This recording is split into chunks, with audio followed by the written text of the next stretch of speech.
नमस्कार दोस्तों, आप सभी का स्वागत है अपने YouTube चैनल मारवाड़ी पढ़ाई पर। और मैं उम्मीद करता हूँ आप सारे बढ़िया होंगे, मस्त तरीके से पढ़ाई कर रहे होंगे। तो आज अपन पढ़ेंगे संज्ञा। संज्ञा की अपन ने कल एक क्लास ली थी, वो 15 मिनट में अपन ने संज्ञा का पूरा बेसिक पढ़ लिया था। यानी कि एक बार के लिए पूरी की पूरी संज्ञा हो गई थी। ये जो अपन ने कल की क्लास में देखा था वो था संज्ञा की ये सारी सी बेसिक चीज़ें, संज्ञा की परिभाषा देखी। उसके बाद संज्ञा के अपन ने 5 भेद देखे और 5 भेदों के अपने उदाहरण और ट्रिक से इनको याद करा। इसके बाद अपन अब आज देखेंगे संज्ञा, जो कि अपनी 9th से लेकर 9वीं क्लास से लेकर 12वीं क्लास तक जो किताब चलती है उसके अंदर की सारी ये चीज़ें हैं, ये सारी देख लेंगे अपन। कल वाली क्लास में यहाँ तक तो अपने सारी चीज़ें देख ली थी। कहाँ तक? यहाँ तक अपन ने सारी चीज़ें देख ली थी, यहाँ तक। इसके बाद आजकल जो क्वेश्चन पूछे जा रहे हैं वो है कि जातिवाचक संज्ञा से भाववाचक संज्ञा बनाओ, सर्वनाम से भाववाचक संज्ञा बनाओ, विशेषण से भाववाचक संज्ञा बनाओ। तो वो सारी चीज़ें अपन देखेंगे। तो आज की क्लास में अपने लिए ये सारी चीज़ें रहेगी। तो अपन क्या करते हैं, पहले अपन कल वाली से कल ये सारी की सारी चीज़ों को 2 मिनट में रिवीजन कर लेते हैं। जो कि ऊपर का रिवीजन ना करें तो भी चल जाएगा, लेकिन कर लेते हैं ऊपर का। संज्ञा की परिभाषा। संज्ञा की परिभाषा में क्या था? जिस शब्द से किसी व्यक्ति, वस्तु, स्थान, प्राणी, पदार्थ, गुण, भाव या अवस्था का बोध होता है उसे संज्ञा कहते हैं। तो ये अपन ने संज्ञा की परिभाषा देखी थी। क्या किसी भी व्यक्ति, वस्तु, स्थान, प्राणी या पदार्थ का बोध होता है, गुण या भाव का अवस्था का बोध होता है, उसे संज्ञा कहते हैं। उदाहरण के लिए जैसे कि व्यक्ति तो किसी का नाम ले लिया, जैसे राम, श्याम, कुछ भी, तो वो हो गया व्यक्ति। और वस्तु तो वस्तु में जैसे पुस्तक ले ली या फिर और भी कुछ, कोई भी वस्तु का नाम ले लेंगे। स्थान तो स्थान जैसे कि एग्जाम्पल के तौर पे जयपुर ले लिया। प्राणी में गाय ले लिया। पदार्थ में सोना ले लिया। गुण में ईमानदारी ले ली। बचपन ये भाव हो गया, मतलब अवस्था हो गई। तो ये सारी चीजें अपन ने देखी थी। संज्ञा का शाब्दिक अर्थ सम प्लस ज्ञा होता है। संज्ञा के 5 भेद होते हैं, मुख्यतः 3 भेद होते हैं, लेकिन वर्तमान में अब 5 भेद माने जाते हैं। जब भी एग्जाम में क्वेश्चन आता है तो अगर 3 या 5 दोनों में से एक ऑप्शन में दे रखा होगा, अगर 3 दे रखा होगा तो 3 होगा, 5 दे रखा होगा तो 5 होगा। अगर ऐसे दे दिया जाए कि मुख्यतः संधि के संज्ञा के कितने भेद है, तो अपन को वहाँ पे 3 राइट करना। कौन कौन से? व्यक्तिवाचक संज्ञा, जातिवाचक संज्ञा और भाववाचक संज्ञा। क्योंकि जातिवाचक संज्ञा के ही 2 भेद है। कौन कौन से? एक है समूहवाचक संज्ञा, एक है द्रव्यवाचक संज्ञा, जो कि इसी के भाग हैं। तो मुख्यतः 3 भेद है और बाकी कहा जाए तो 5 भेद है। अब देख लेते हैं अपन व्यक्तिवाचक संज्ञा। व्यक्तिवाचक संज्ञा, इसको इंग्लिश में प्रॉपर नाउन कहते हैं, जिससे किसी विशेष व्यक्ति, स्थान का बोध होता हो। जैसे क्या? किसी विशेष व्यक्ति या स्थान का बोध होता हो। तो जैसे कि राम विशेष है, जयपुर, गंगा, दिल्ली, ताजमहल। तो राम तो ये किसी का नाम ले लिया राम, तो वो व्यक्ति विशेष हो गया। जयपुर तो जयपुर एक ही है, गंगा तो गंगा नदी एक ही है, दिल्ली तो दिल्ली एक शहर है, ताजमहल तो एक है। तो जैसे कि विशेष नाम जिसमें लिया जाए वो व्यक्तिवाचक संज्ञा होगी। जातिवाचक संज्ञा, जिससे पूरी जाति या वर्ग का बोध हो, इसे कॉमन नाउन कहते हैं। इसमें पूरी की पूरी कम्युनिटी का बोध हो, जैसे पूरी की पूरी जाति का बोध हो। जैसे लड़का तो लड़के में राम भी आएगा, श्याम भी आएगा, हरि भी आएगा, मोहन भी आएगा, कृष्ण भी आएगा, तो वो सारे लड़के में आ गए। नदी में गंगा भी आएगी, यमुना भी आएगी, संबल भी आएगी, तो वो सारे नदियों में आ गए। शहर में जयपुर भी आएगा, जोधपुर भी आएगा, सारे सिटियाँ आ जाती है। ठीक है। पर्वतों में पर्वतों के सारे पर्वतों के नाम, पक्षियों के सारे पक्षियों के नाम। तो वो सारी चीजें जिसमें पूरी की पूरी जाति का बोध हो। उसके बाद जातिवाचक संज्ञा का ही भेद है द्रव्यवाचक संज्ञा, जिसमें किसी पदार्थ या धातु का बोध हो, जैसे कि पानी, ये फिर सोना। तो वो सारी की सारी चीजें द्रव्यवाचक संज्ञा में आएगी। द्रव्यवाचक संज्ञा में जो चीजें तोली जाए, जिन चीज़ों को तोला जाए, जिन्हें गिना नहीं जा सकता। सोना ऐसा तो नहीं बताओगे 3 सोना है, 4 सोना है, इनको तोला जाएगा कि 2 तोला, 3 तोला, 3 चांदी 4 kg, 5 kg, पानी 2 लीटर, 3 लीटर, दूध लीटर में, लोहा तो वो किलो में तोला जाएगा। जो चीज़ें तोली जाती हैं वो आएगी द्रव्यवाचक संज्ञा में। ठीक है। अगर द्रव्यवाचक ऑप्शन में नहीं है तो वो जातिवाचक संज्ञा में चली जाएगी। ये अपन ने देखा था। इसके बाद अपन ने देखा था समूहवाचक संज्ञा। समूह से यानी कलेक्टिव नाउन, जिससे पूरे समूह या झुंड का बोध होता हो, जैसे सेना, भीड़, परिवार, कक्षा, ट्रॉली। अब जैसे परिवार है तो परिवार में एक तो सदस्य होगा नहीं ना। परिवार है इसका मतलब तो कम से कम 2-3 सदस्य होंगे, तब जाके वो परिवार बनेगा। तो जिसमें पूरी की मतलब शब्द एक है लेकिन उसमें सदस्य अनेक है। इसमें क्या होगा? शब्द एक होगा लेकिन इसमें सदस्य ज्यादा होंगे। ठीक है। तो ये अपन इसे इमेज के तरीके से समझ सकते हैं। भाववाचक संज्ञा, भाववाचक यानी भाव, फीलिंग्स, जिसमें गुण, भाव, अवस्था या भावना का बोध होता हो, उसे कहते हैं भाववाचक संज्ञा। इसे क्या कहते हैं? भाववाचक संज्ञा। जैसे कि प्रेम, प्रेम, ईमानदारी, सुंदरता, बचपन, मित्रता। और जैसे कि अब प्रेम है, अब ऐसे तो आप किसी को बोलोगे नहीं कि मैं तेरे से 3 प्रेम करता हूँ, मैं तेरे से 4 प्रेम करता हूँ। तो ये चीज़ें क्या है जो गिनी नहीं जा सकती, जो दिखाई ना दे, केवल महसूस कर सकते हैं। प्रेम, प्रेम अब दिखा तो नहीं सकते ना आप किसी को कोई इतना प्रेम है, आप इसको सिर्फ महसूस करवा सकते हैं। ईमानदारी, ईमानदारी अब कितनी है वो देख तो नहीं सकते ना, वो क्या महसूस करवाई जा सकती है। सुंदरता, बचपन, मित्रता, तो ये सारी की सारी क्या है भाववाचक संज्ञा में आ जाती है। तो ये सारी चीज़ें अपन ने देख ली। अब देखेंगे हम अपन इन सारी चीज़ों को डिटेल से दोबारा से। सबसे पहले अपन ने क्या देखा था? संज्ञा। ये संज्ञा हो गई, परिभाषा। किसी प्राणी, वस्तु, स्थान, भाव, अवस्था, गुण या दशा के नाम को संज्ञा कहते हैं। तो अपन ने ये पढ़ लिया। जिसमें इसमें उदाहरण देख लिए, जैसे आलोक, तो आलोक किसी व्यक्ति विशेष का नाम हो गया। पुस्तक, तो ये कोई वस्तु हो गई। जोधपुर, ये स्थान हो गया। दया, ये भाव हो गया। बचपन, अवस्था हो गई। मिठास, ये उसका गुण हो गया किसी चीज़ का, जैसे कि कोई मीठी चीज़ है तो उसका मिठास कहा जाता है। गरीबी, तो ये फिर दशा, जैसे गरीबी, अमीरी, ये सारी चीज़ें इसमें आ जाएगी। प्रकार, संज्ञा मुख्यतः 3 प्रकार की होती है। मुख्यतः व्यक्तिवाचक संज्ञा, जातिवाचक संज्ञा, भाववाचक संज्ञा। व्यक्तिवाचक संज्ञा, व्यक्ति विशेष, वस्तु विशेष अथवा स्थान विशेष के नाम को व्यक्तिवाचक संज्ञा कहते हैं।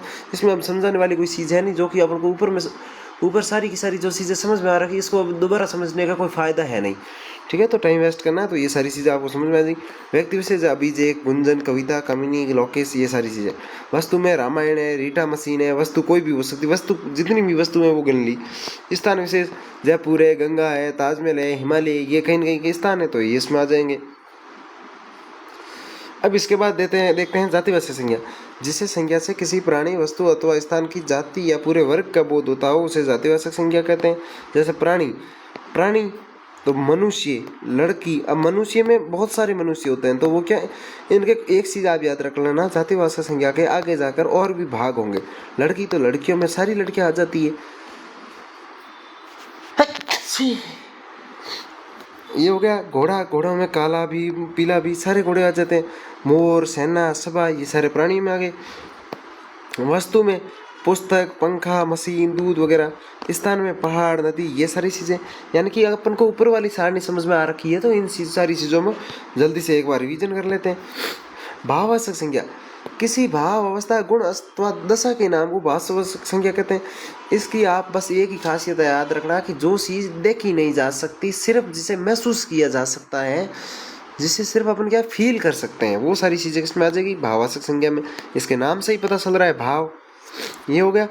इसके बाद एक विशेष लिखा है कि कृतिपद विधान अंग्रेजी व्याकरण की नकल करते हुए हिंदी में भी समुदायवाचक संज्ञा तथा दर्यावाचक संज्ञा 2 भेद और बताते हैं, किंतु हिंदी में इनके दोनों भेद जातिवाचक संज्ञा के अंतर्गत आते हैं। तो ये कुल मिला के ये कह रहा है कि जातिवाचक संज्ञा में ही दर्यावाचक संज्ञा और समूहवाचक संज्ञा आ जाते हैं। अगर अलग से देखा जाए तो आजकल अलग से पूछा जा रहा है, तो अपन को ये देख लिया। ये किसका है? ये भेद है जो कि है जातिवाचक संज्ञा के। भाववाचक संज्ञा के नीचे ऐसे ही लास्ट में नोट लिखा है, तो ये संज्ञा अपनी कंप्लीट हो गई। अब देख लेते हैं अपन जातिवाचक संज्ञा। भाववाचक संज्ञाएं बनाना। भाववाचक क्या करना है? संज्ञाएं बनाना। यहाँ से आजकल क्वेश्चन पूछा जाता है। जातिवाचक संज्ञा या सर्वनाम या फिर क्रिया या फिर कुछ अवयव पदों के साथ, इनके साथ क्या प्रत्यय लगाया जाएगा। क्या लगाया जाएगा? प्रत्यय के मेल से भाववाचक संज्ञा बनाई जाएगी। पहली बात तो ये प्रत्यय क्या होता है? प्रत्यय और उपसर्ग में कुछ बच्चे कंफ्यूज हो जाते हैं। तो उपसर्ग यानी आप याद करोगे आ ई ई उ, तो ऊ पहले आता है, यानी कि उपसर्ग आगे लगेगा। लेकिन प्रत्यय सबसे पीछे, मतलब बहुत पीछे आता है, तो प्रत्यय क्या लगेगा? पीछे। प्रत्यय जितने भी होंगे वो पीछे लगेंगे। जैसे इतिहास प्लस इक तो ऐतिहासिक, तो ये इक है जो कि प्रत्यय पीछे लगा है। तो यहाँ पे अपन क्या सारे के सारे प्रत्यय देखेंगे, यानी कि किसी शब्द के साथ पीछे प्रत्यय लगाया जाएगा। इसमें क्या किया जाएगा? प्रत्यय लगाया जाएगा। तो अपन सबसे पहले उठाते हैं जातिवाचक संज्ञा से भाववाचक संज्ञा बनाते हैं। जातिवाचक संज्ञा से भाववाचक संज्ञा बनाते हैं, तो ता प्रत्यय लगाएंगे। सबसे पहले ता प्रत्यय लगाएंगे, ता प्रत्यय के मेल से बनाते हैं। तो जैसे कि मानव, मानव के पीछे ता प्रत्यय लगा दिया, मानवता हो गया। मित्र, मित्र जातिवाचक संज्ञा में आते हैं। मानव, मानव जातिवाचक में आ गया, मित्र जातिवाचक में, प्रभु, पशु ये सारे जातिवाचक संज्ञा में आ गए। इनके पीछे ता प्रत्यय लगा दिए तो मानवता, मित्र के साथ मित्रता, प्रभु के साथ प्रभुता, पशु के साथ पशुता, ये हो गया। उसके बाद अपन ने देख लिया तव, पशु, पशु के पीछे तव प्रत्यय लगाने से पशु तव, मनुष्य के पीछे तव प्रत्यय लगाने से मनुष्य तव, कवि के पीछे प्रत्यय लगाने से कवि तव, गुरु के पीछे तव प्रत्यय लगाने से गुरु तव। ये चीजें बहुत ईजी है। पन, तो लड़का, लड़के के साथ पन प्रत्यय लगा दिया, लड़कपन, बच्चा के साथ बचपन। अपन को बस ये याद रखना है, जातिवाचक इसमें पूछा जाएगा निम्नलिखित में से कौन सा जातिवाचक से भाववाचक बनाए। तो अपन को क्या है, जातिवाचक संज्ञा पढ़ ली तो अपन को समझ में आ रहा है कि कौन कौन सी जातिवाचक संज्ञा में आती है, कौन कौन सी व्यक्तिवाचक संज्ञा में आती है। पन, तो लड़का से लड़कपन हो गया, बच्चा से बचपन हो गया, अ से अ प्रत्यय लगाया अपन ने तो शिशु से शैशव हो गया, गुरु से गौरव हो गया, विभु से वैभव हो गया। इसके बाद में जैसे ई प्रत्यय लगा दिया जातिवाचक संज्ञा के पीछे तो भक्त, भक्त तो बहुत सारे होते हैं तो भक्त जातिवाचक संज्ञा में आ गया, ई प्रत्यय लगाने से भक्ति हो गया। फिर बड़ी ई, तो नौकर, नौकर भी बहुत होते हैं तो नौकर के पीछे लगाया तो नौकरी, शोर के पीछे ई प्रत्यय लगाया तो सोरी। आपा, आपा यानी कि बूढ़ा के पीछे आपा लगा दिया बूढ़ापा, बहन के पीछे आपा लगा दिया बहनापा। ठीक है, तो ये सारी चीजें आप प्रत्यय लगाने से चीजें बनती है भाववाचक संज्ञा, ये हो गया। इसके बाद अपन देख लेते हैं, देखो पहले तो अपन को देख लिया जातिवाचक संज्ञा। आपको जातिवाचक संज्ञा का सीधा सीधा पता चल रहा है, पशु, पशु जातीय, मनुष्य, कवि, गुरु, लड़का, बच्चा। जातिवाचक संज्ञा यानी कि उसके भाग हो रहे हैं आगे जाके लड़के, जिसमें किसी निश्चित का नाम नहीं लिया जा रहा है, तो वो सारी सारी जातियों में आ गए। इसके बाद अपन देख लेते हैं सर्वनाम से भाववाचक संज्ञा। तो सर्वनाम क्या होते हैं? सर्वनाम, सर्वनाम जो संज्ञा के स्थान पर प्रयुक्त होते हैं। कैसे? जैसे कि राम आ रहा है, ये हो गया।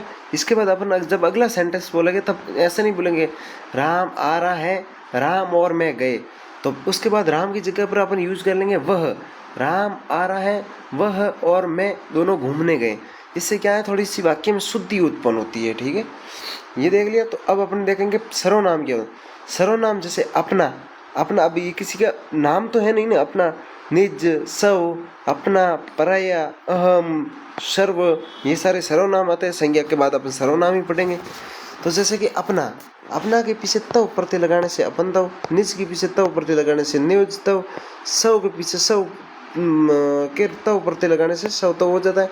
ये आते हैं निजवाचक सर्वनाम। ये कौन से सर्वनाम है? निजवाचक सर्वनाम। जब अपन सर्वनाम पढ़ेंगे उसके पास वेद होते हैं तब अपन को ये सारी चीजें क्लियर हो जाएगी।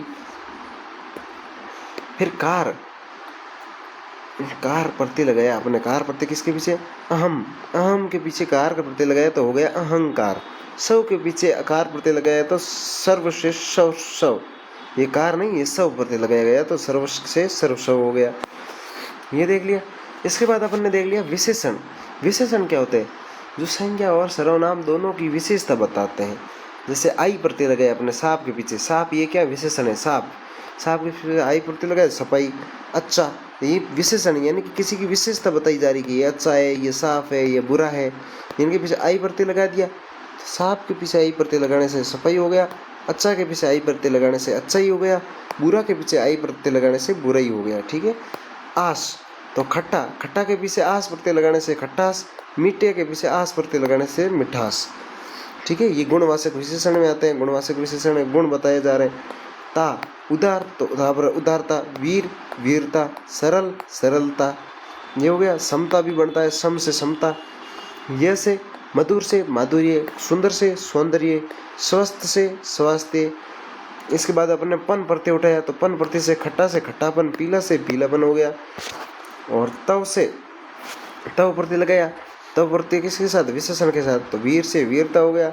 ये प्रत्यय तो लाल से लाली हो गया, जवान से जवानी हो गया। ये चीजें देख ली। इसके बाद अपन देख लेते हैं क्रिया और अवयव। ये दो शेष बचे हैं। क्रिया से भाववाचक संज्ञा बनाना, क्रिया से भाववाचक संज्ञा बनाना। तो अपन ने प्रत्यय लगाया खेल के पीछे, खेल के पीछे अप्रत्यय लगाया खेलना। लूट के पीछे अप्रत्यय लगाया लूटना। जीत के पीछे अप्रत्यय लगाया जीतना, तो ये अप्रत्यय हो गया। क्रिया क्या होती है? किसी कार्य का होना या पाया, होना या कार्य का होना पाया जाता है। जिसमें किसी कार्य का करना या होना होता है उसे क्रिया कहते हैं। ई, हंसना, पीछे हंसी, हंसना के पीछे ई प्रत्यय लगा दिया, हंसी हो गया। आई के पीछे ई प्रत्यय लगा दिया, सड़ना से सड़ई हो गया। पढ़ना से पढ़ई हो गया। लिखना से लिखई हो गया। इसी तरीके से आवट, आवट से बनावट, बनाना बनावट हो गया। थकना थकावट हो गया। लिखना लिखावट हो गया। इसी तरह आव, आव से सुनना तो सुनाव हो गया। आहट से घबराना के पीछे घबराहट हो गया। गुनगुनाना तो गुनगुनाहट हो गया। उड़ना से उड़ान हो गया। न यानी कि लेन, न प्रत्यय लगाने से लेना, लेन का लेना हो जाएगा, देन का देना हो जाएगा, तो लेना देना। खान का खाना हो जाएगा। ये सारी चीजें इसमें आ गई क्रिया से। पेन चलना क्यों बंद हो गया ये समझ नहीं आ रहा है। पेन अपना क्या चलना बंद हो चुका है।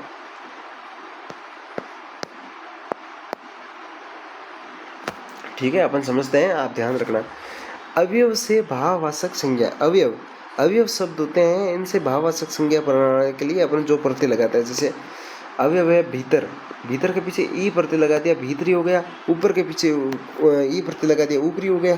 दूर के पीछे ई प्रत्यय लगा दिया, दूरी हो गया। य के पीछे समीप, समीप के पीछे ये प्रत्यय लगाने से समीप, सामीप्य हो गया। एक परस्पर के पीछे एक प्रत्यय लगाने से पारस्परिक हो गया। व्यवहार के पीछे एक प्रत्यय लगाने से व्यवहारिक हो गया। ता, ता यानी कि निकट पीछे ता प्रत्यय लगाने से निकटता हो गया। तो इसमें क्या याद रखना है अपन को, ये ज़्यादा इम्पोर्टेंट, मतलब इसमें क्या है, जैसे कि देखो अपने जातिवाचक संज्ञा से भाववाचक संज्ञा बनाना बहुत ईजी है, इसमें कुछ नहीं है।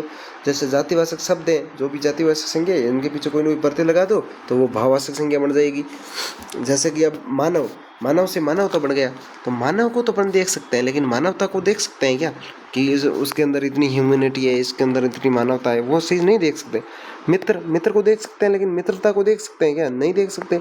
प्रभु, प्रभुता, तो प्रभुता को नहीं देख सकते ना। पशु, पशुता, ये पशुओं के गुणों को, वो अंदर के पशुता, तो वो नहीं देख सकते। तो ये चीज़ें बन जाएगी भाववाचक संज्ञा। ठीक है, सर्वनाम में जब अपन सही सर्वनाम भी अपने आप ने पढ़े ही नहीं, तो आपको क्या पता कि कौन कौन से सर्वनाम क्या क्या होते हैं। तो इसमें अपन को सीधा सीधा याद रखना है, जैसे कि ये अपना सर्वनाम है, निज है, सव है, ये निजवाचक सर्वनाम में आते हैं, जिसमें क्या है, जो चीज़ें स्वयं के लिए यूज होती हैं उनको कहते हैं। अपना, अपनापन, परायापन, ये सारी चीज़ें अपन ने देखी थी। विशेषण, विशेषण जो संज्ञा या सर्वनाम की विशेषता बताते हैं। जब अपन विशेषण पढ़ेंगे, गुणवाचक विशेषण, वो सारी चीज़ें पढ़ेंगे, तब सारी ये चीज़ें अपने क्लियर होगी। जैसे कि ये प्रत्यय साप, खट, अच्छा, ये प्रत्यय नहीं, ये सारे शब्द है, विशेषण है। साप, अब विशेषण इनकी विशेषता बता रहे हैं कि ये जगह बहुत साफ है, तो वो उसकी विशेषता बताई जा रही है, किसके माध्यम से, इन साप के माध्यम से। अच्छा, बुरा, ये सारी चीज़ें अपन ने देखी है। तो इसी तरीके से ये अपन ने सारे के सारे विशेषण वाले देख लिए। विशेषण के बाद में अपन क्रिया, भाववाचक, क्रिया से भाववाचक संज्ञा बनाना। क्रिया किसी कार्य का करना या होना पाया जाता है, उसे क्रिया कहते हैं। तो खेल, खेल यानी खेल शब्द, इससे पीछे अ प्रत्यय लगाने से खेलना हो गया। तो खेलना यानी कि कोई न कोई काम किया जा रहा है। लूटना तो लूटा गया, यानी कि काम हुआ है, जीतना है, ये सारी चीज़ें इसमें आ गई। इसी तरीके हमने क्रिया वाले देख लिए, फिर अवयव वाले देख लिए। तो अपने इस क्लास में तो इतना ही सारी चीज़ें देखेंगे। अब इसके बाद अपन जो देखेंगे, इस संख्या के बाद में अपन लेने आएंगे 30 क्वेश्चन। संख्या के 30 क्वेश्चन लेने के आएंगे, जिसमें व्यक्तिवाचक संख्या, जातिवाचक संख्या और इसके जो पिछले 4 से 5 सालों में जो क्वेश्चन पूछे गए हैं संख्या के, वो सारे के सारे क्वेश्चन लेके आएंगे। इसके लिए अपन कल की क्लास रखेंगे। तो उम्मीद करता हूँ आपको ये क्लास पसंद आई होगी। उस क्लास में आप कितने क्वेश्चन कर पाते हो वो अपन बाद में देखेंगे कमेंट बॉक्स में। एक बार के लिए मैंने आपको जो जो चीज़ें पढ़ाई है वो आप देख लेना। इसके बाद इसकी हम अपन MCQ क्लास लेंगे। आप इतनी देर मेरे साथ जुड़े रहे, आप सभी का दिल से शुक्रिया। अगर आपने सब्सक्राइब नहीं किया है तो एक बार सब्सक्राइब कर लें। मिलते हैं अपने किसी अगली क्लास में। जय हिंद, जय भारत।